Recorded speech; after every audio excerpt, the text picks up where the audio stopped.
संकट माणसाला आली, अनेक प्रकारच्या व्याधींनी माणसाला जखडून टाकलं,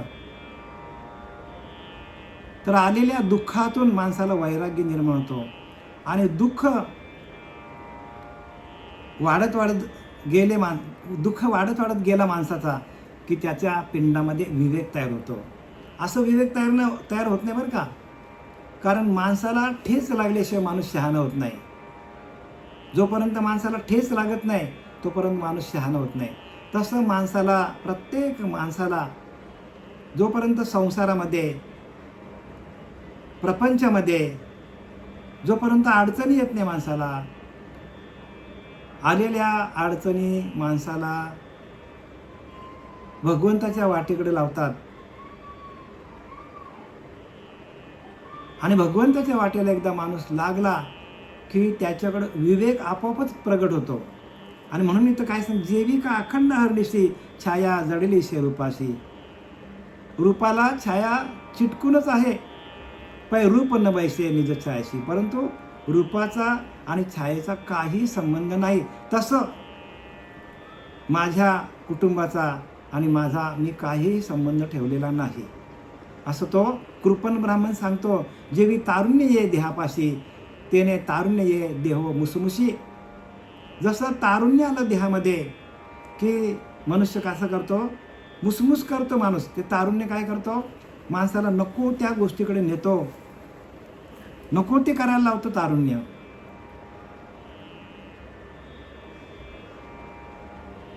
शेखी तारुण्य सांडी देहाशी, तेवी म्या तुम्हाशी सांडिले. तसं जसं तारुण्य हळूहळू हळूहळू हळू काय होतं, तारुण्य निघून जातो आणि माणसाचं वय होतो आणि बघता बघता मनुष्य कधी म्हातारा होते माहीत पडत नाही. म्हणजे तारुण्य आपोआप निघून जातो, तारुण्य सोडण्याची गरज लागत नाही. जसं जसं माणसाचं वय वाढत जातो तसं तसं तारुण्य त्याला सोडून जातो हळूहळू, आणि माणूस कधी म्हातारा होतो माहीत पडत नाही. तसं तो सांगतो कृपण ब्राह्मण. शेखी तारुण्य सांडी देहाशी, हळूहळू तारुण्य देहाला सोडून जातो. तेवी म्या तुम्हाशी सांडिले. तसं माझ्या बायकांना, मुलांना, संसाराला जी काही प्रॉपर्टी होती त्याला आपोआप जसं जसं वैराग्य वाढत गेलं तसं तसं त्या मुलांकडनं, बायकांकडनं, संसाराकडून,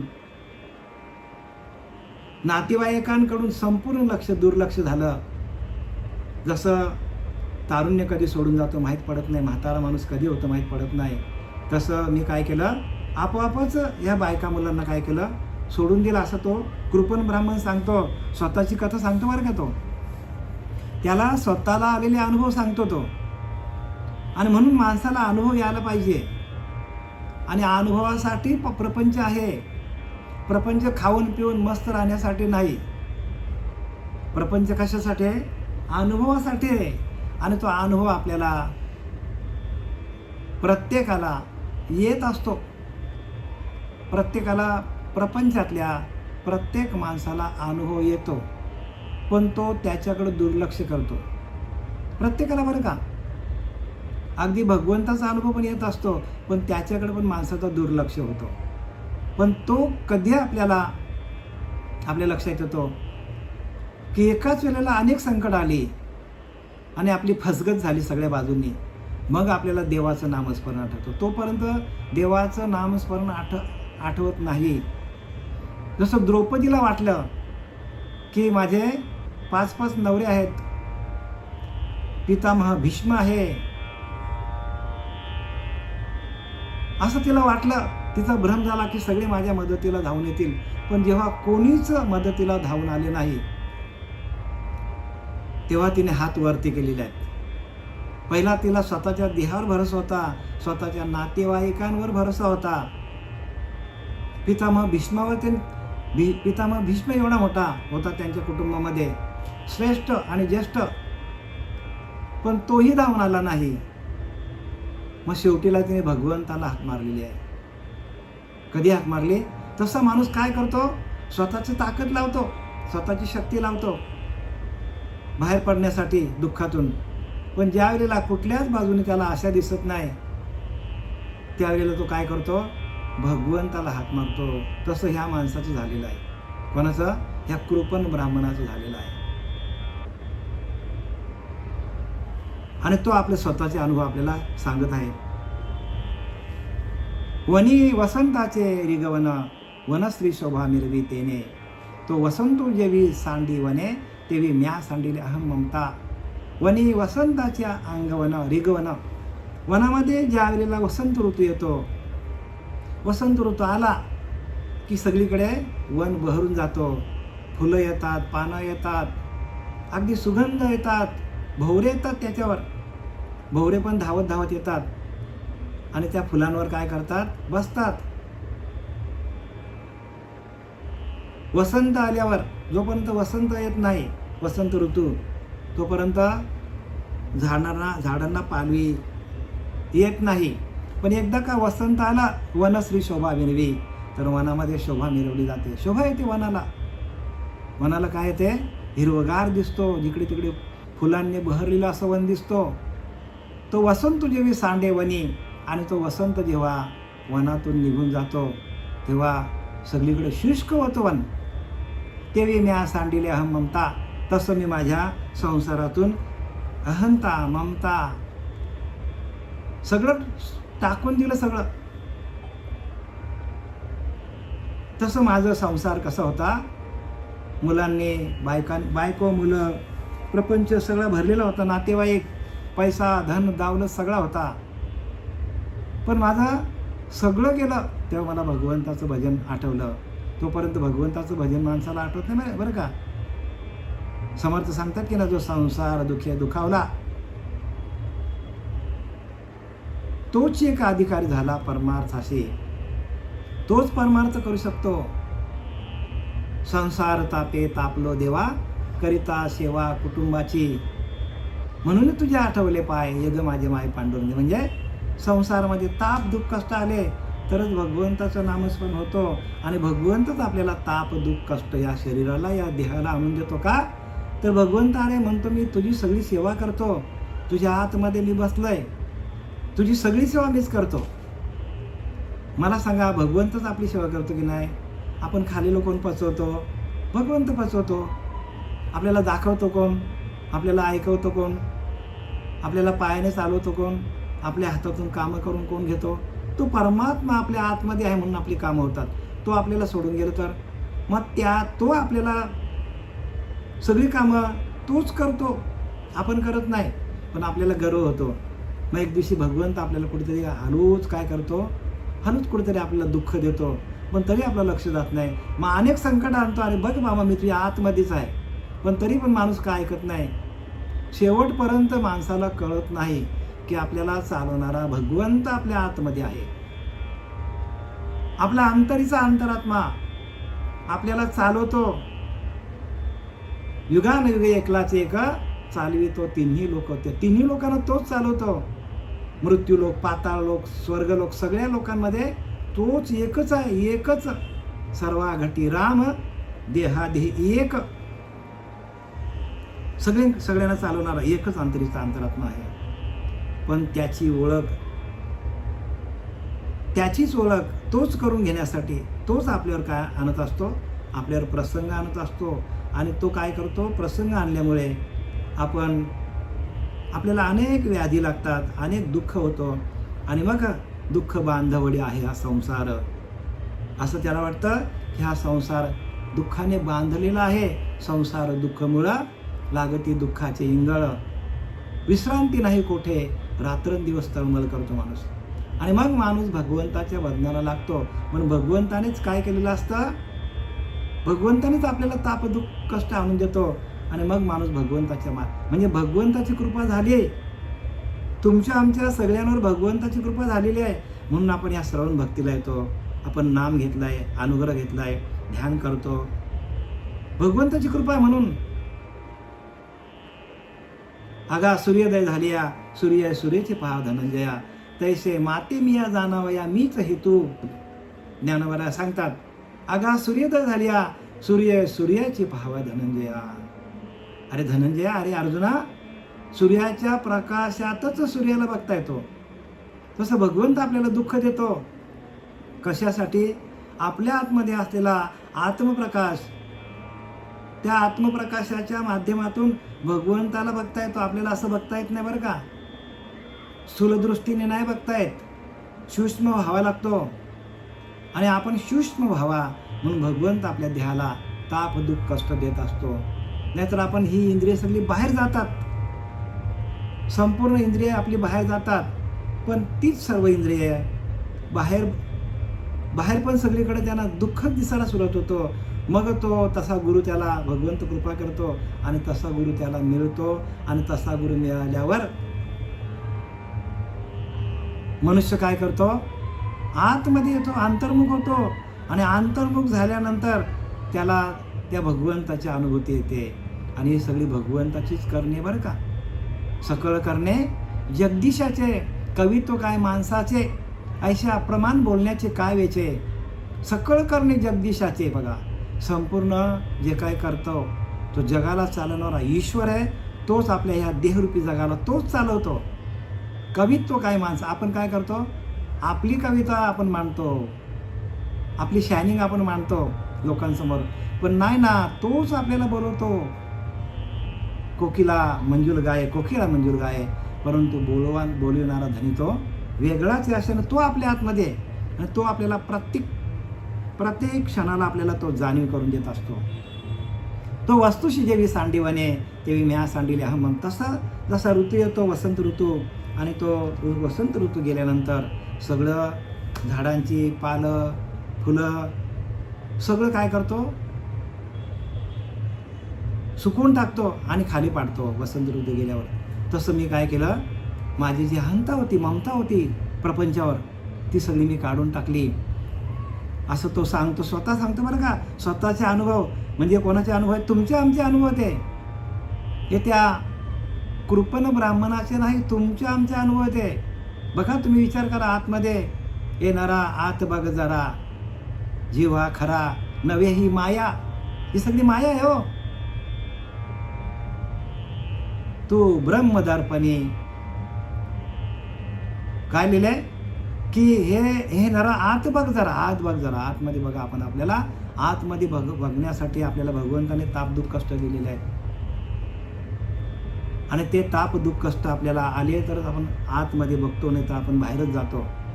बाप सवैराग्य विवेक म्हणजे विवेकासहित वैराग्य आपल्याला दिलेलं आहे भगवंताने. तो कृपण ब्राह्मण सांगतो, बाप सवैराग्य विवेक त्याग करविला अलौकिक.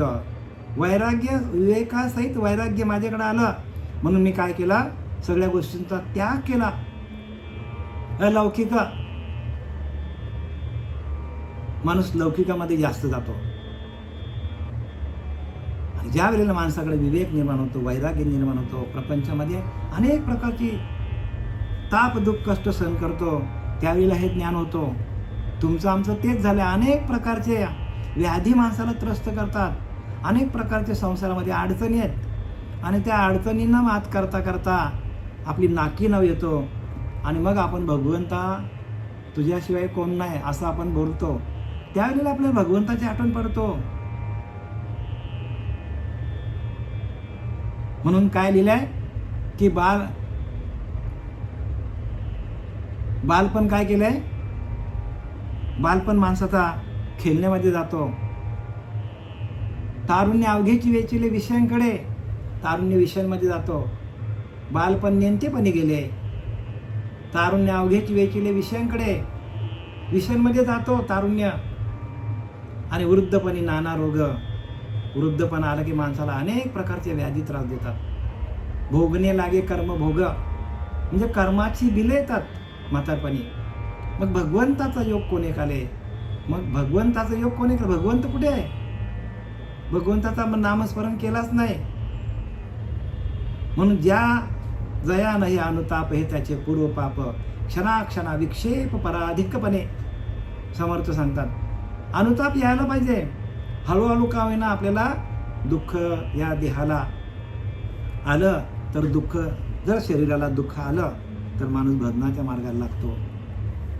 देहाभिमान तिळोदक दिदले देख ममतेशी म्हणजे देहाभिमानाला तिळांजली दिली. कृपण ब्राह्मण सांगतो, मी देहाभिमानाने त्रस्त झालो होतो, मग देहाभिमानाला तिळांजली देऊन टाकली. देहाभिमान म्हणजे काय? देहाला आलेला अभिमान तो कशातून येतो?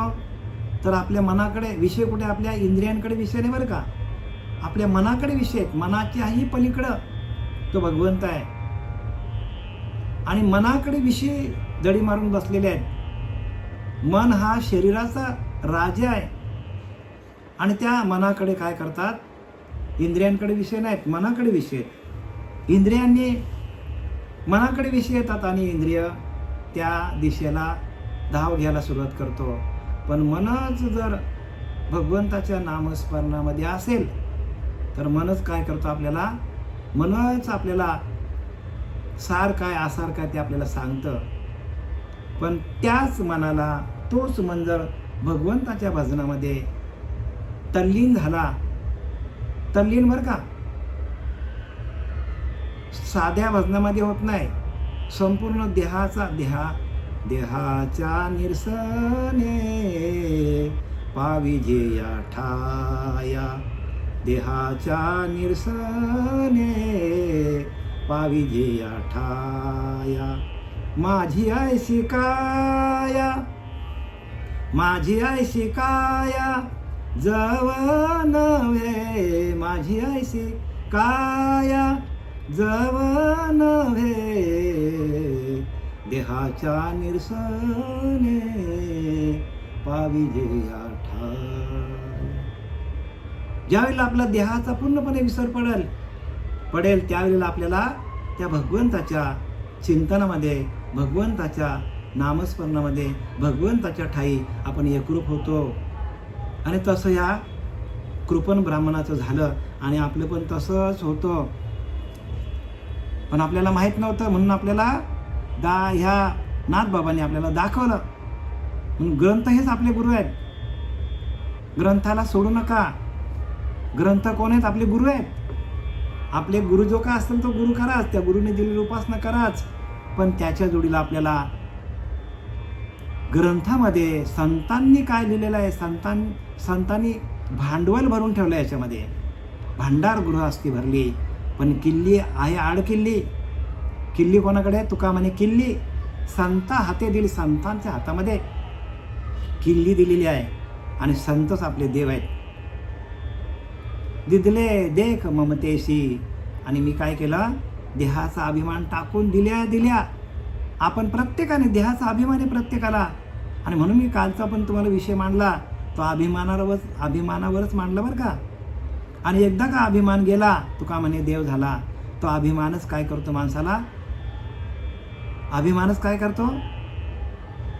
माणसाला ममतेकडे नेतो. ममता आहे देहावर आणि त्या देहाचा निराश झाला. तुकाराम महाराज म्हणतो, माझी अशी काया जोपर्यंत माझी अशी काया झाली नव्हती तोपर्यंत मुलांवर, बायकोवर, मुलावर माझं अत्यंत प्रेम होतं, माझी ममता होती, प्रपंचावर ममता होती. पण जेव्हा मला देहाचा निराश झाला, देहाचा विसर पडला, बाबाजी चैतन्य आले, डोक्यावर हात ठेवला, बाबाजी आपले सांगितले नाम आणि तो नाम मी घेतला आणि त्या नामाच्या माध्यमातून देहाचा निराश झालेला आहे. देहाचा विसर पडला आणि एकदा का देहाचा विसर पडल्यानंतर माणूस आत्मसुखाकडे येतो. आत्मसुखाची या गोडी विटे जो का सगळ्या विषयांचा वीट येतो माणसाला. आत्मसुख आला की माणसाला सगळ्या विषयांचा वीट येतो. आत्मसुखच आपलं काय आहे? आत्मसुख हा आपला वैभव आहे. आत्म्याकडं सुख येणं हाच वैभव आहे. आणि त्या वैभवाला आपण टाकून काय करतो? आत्म्याला दुःखामध्येच टाकतो. कारण संसार दुःखमुळे लिहिले आहे. संसार मुळातच दुःखमय आहे.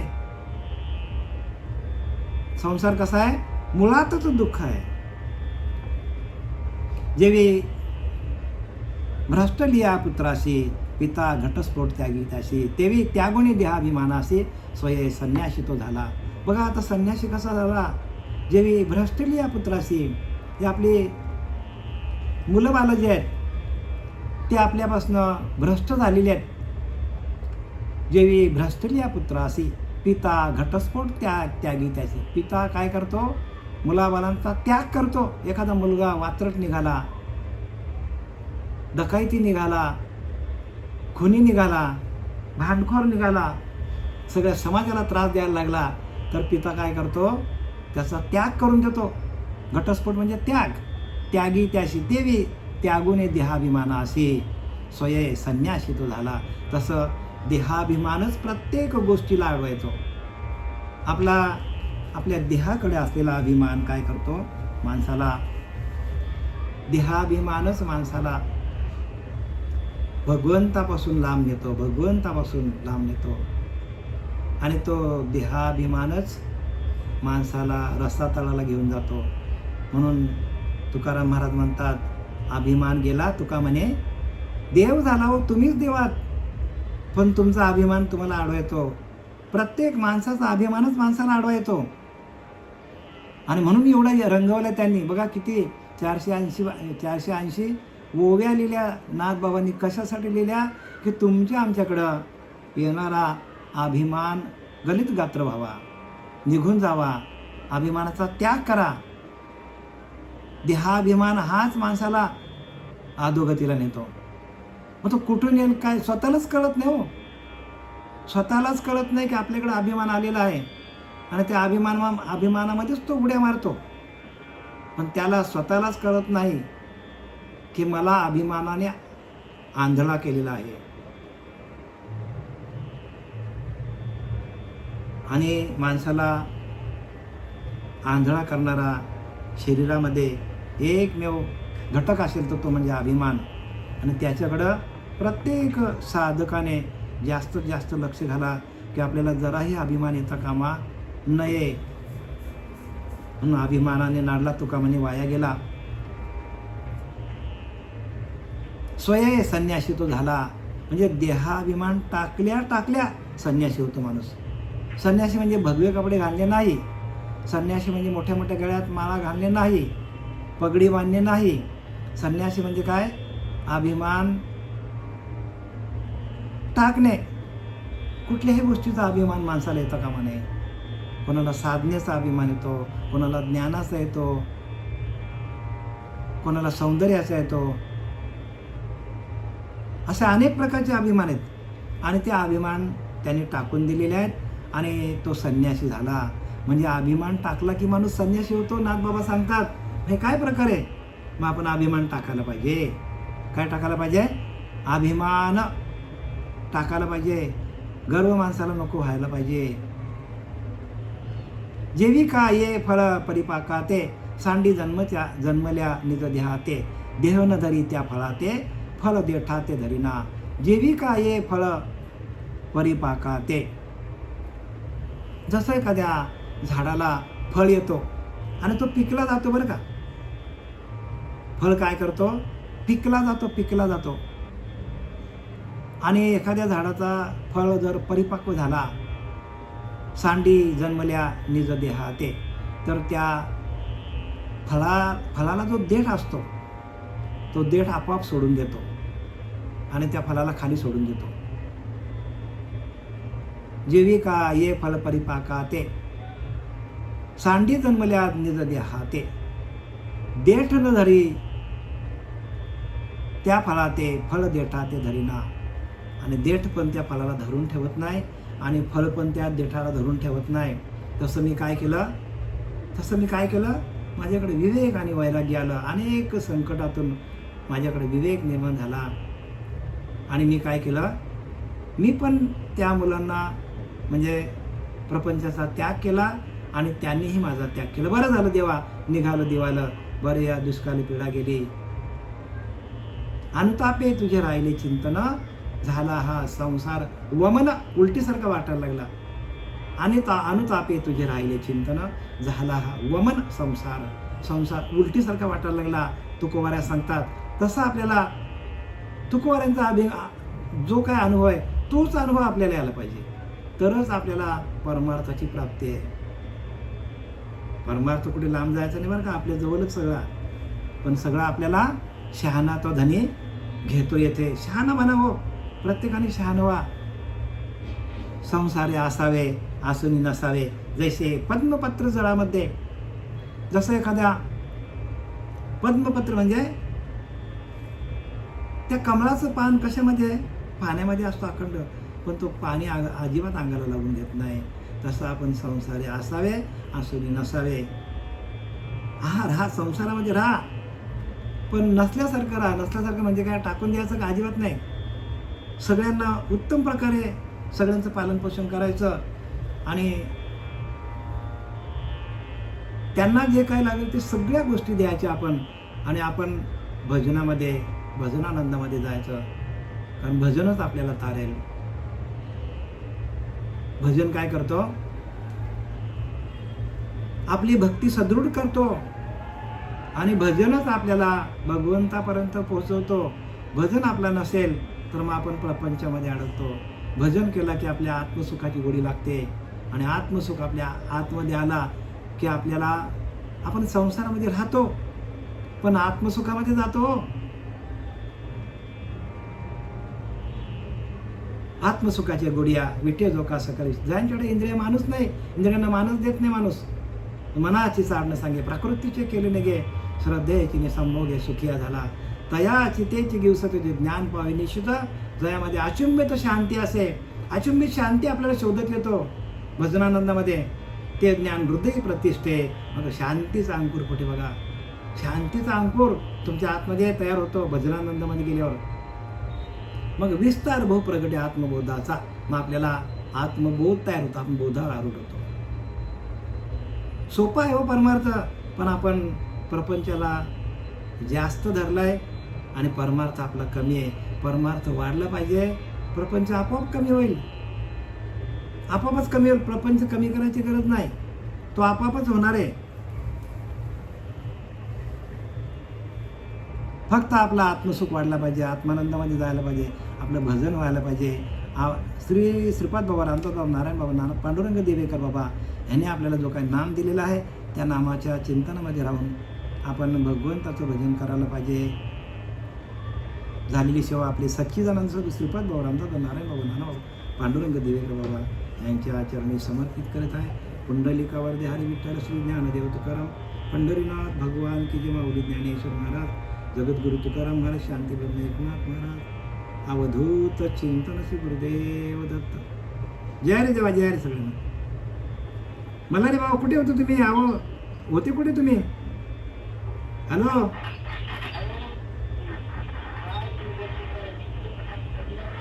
हा, अरे आम्हाला कॉन्टॅक्ट करायचा ना, आम्ही वाट बघतो तुमची.